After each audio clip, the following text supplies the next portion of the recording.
How you doing, everybody? My name is Brandon Dudechair Craven, coming at you for night number 2 of WrestleMania 36 from the Performance Center. If you haven't seen night 1's review, go click on that video. It should have gone up right before this one. And let's just get right into the show, starting with the pre-show.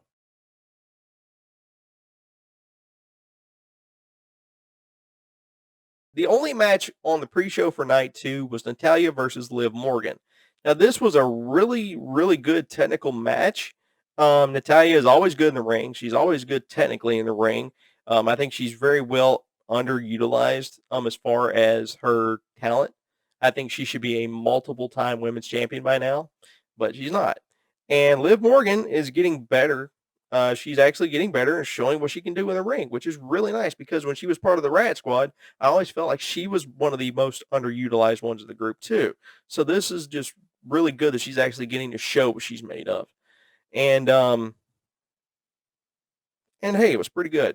The match was really, really well done.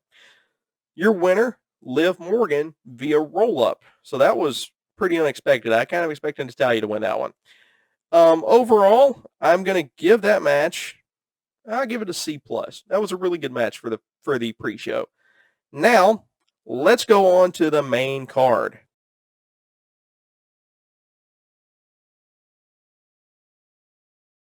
The first match on the main show, on the main card, was Charlotte Flair versus Rhea Ripley for the NXT Women's Championship. This was a classic, great matchup. This was fantastic. Absolutely fantastic. Your winner and new NXT Women's Champion, Charlotte. But Rhea Ripley looked absolutely amazing. Overall, I'm going to give that match an A-. Fantastic match. Fantastic. Next up on the card is Aleister Black versus Bobby Lashley with Lana in his corner. This match felt honestly like an episode of Raw. Okay?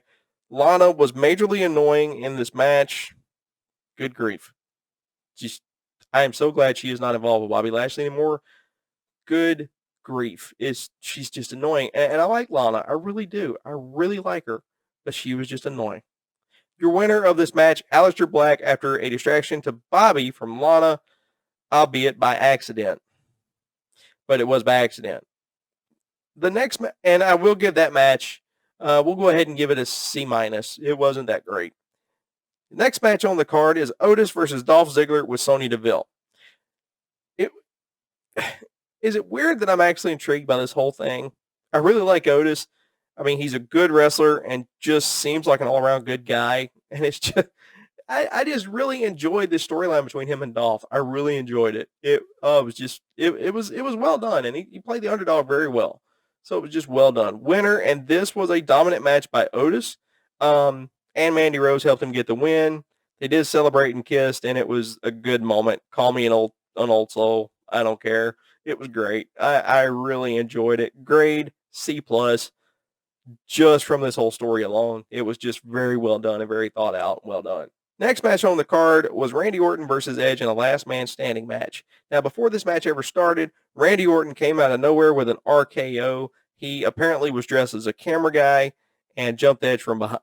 So that was a really interesting way to start the match. And this match legitimately went everywhere in the Performance Center. I don't think they did as much damage as Johnny Gargano and Tommaso Ciampa did when they were on the episode of NXT where they destroyed everything, but it was still cool. It was still very, very cool. And it was brutal. I think both guys ended up bleeding. Both guys just ended up just tired and everywhere. And your winner, after his new triangle choke and a concerto, Edge gets his revenge. Overall, I'm going to give this match a grade of A. And as I said in night 1, sorry I put that in night 1, Gronk is your new 24/7 champion. Thankfully, they gave it back to R-Truth recently on the episode of SmackDown. Thank God. So, thankfully, that happened. All right, next match on the card is the Street Profits versus Angel Garza and Austin Theory for the Raw Tag Team titles. This was a good match. Both sides really had good offense, but it wasn't great. I mean, it was good, but it wasn't great. It could have been a lot better. Your winner and still tag team champions of Raw, the Street Profits. Overall, I'm going to give this match a C+, especially with the beatdown of the Profits. However, it does seem like we saw the main roster debut of Bianca Belair, which was really cool. We haven't really seen a whole lot of her ever since WrestleMania. Just haven't seen a whole lot of her, which is really weird. I haven't watched SmackDown in a while, so maybe she's on SmackDown, but you just haven't seen much of her since that moment, which is really strange. And Titus O'Neil's the new host of WrestleMania after Gronk became 24/7 champion, and I wasn't mad about it. I like Titus. Next up on the card is a Fatal 5-Way SmackDown Women's Championship match. Now, I'm not going to go over the move or, the moves of this match, but I will tell you the order of eliminations because it was an elimination style match. So first out was Tamina, then Naomi, then Sasha Banks, then Lacey Evans. So winner and still champion Bayley, thanks to Sasha Banks, because she did actually distract Lacey Evans. So that was really interesting. Overall, I'm going to give this match a grade of C+. Next match on the card was John Cena versus The Fiend in a Firefly Funhouse match. Now, at first, when I first did this review, I actually gave this match a really low score. I didn't really understand it, and I still really don't have any idea what happened, and I don't really know what it was. It was weird. It did have its funny moments, but it was weird. I really had no clue what was going on, but it was when you really think about it, it was really genius.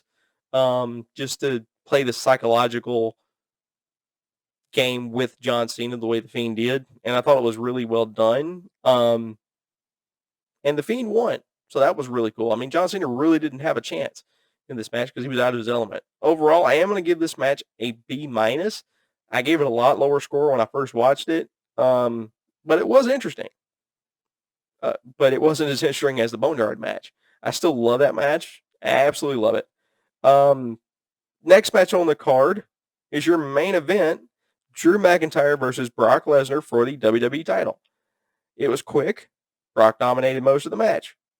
But your winner, thankfully, Drew McIntyre, hit 4 Claymore kicks to become the new WWE champion, and hopefully Brock will stay away this time. I hope.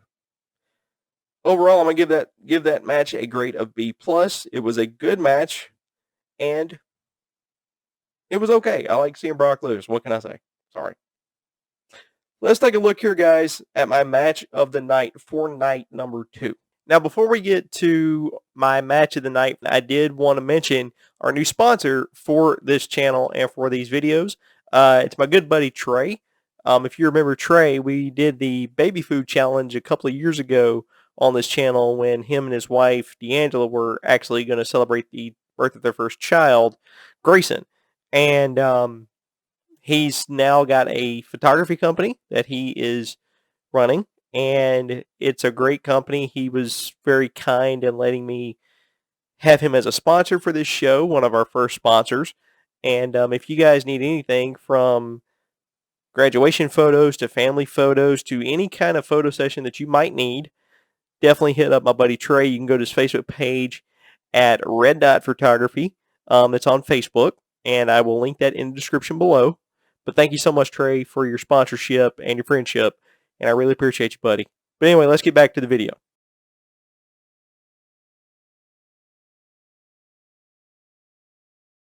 My match of the night for night number 2 of WrestleMania 36 goes to Edge versus Randy Orton in their last man standing match. Both of the matches from both nights, including the Boneyard match, were great. They were both phenomenal matches and told great stories. I absolutely loved both of them. And overall, I'm going to give the pay-per-view for night 2 a C+. It was not as good as night 1, but it was still good. Considering the circumstances, it was still good. And overall, I'm going to give both nights an A-. They were both good nights, but night 1 was still better than night 2, in my opinion. And they did the best they could considering the situation with the pandemic and it's all still going on. They did the best they could, and they made it work. So with that being said, guys, thank you so much for sticking with me over the last few months while I did all this and got all this taken care of. I will do an life update video because I've had some cool things happen to me in the last few months and some not so cool things. So thank you guys so much for watching and hanging in with me and just being patient as I get all this done. I'm telling you, we got more videos coming over the next, however long we're doing this. So once again, thank you. My name is Brandon Dudechair Craven, and until next time, God bless you. See you later, everybody. I'm out.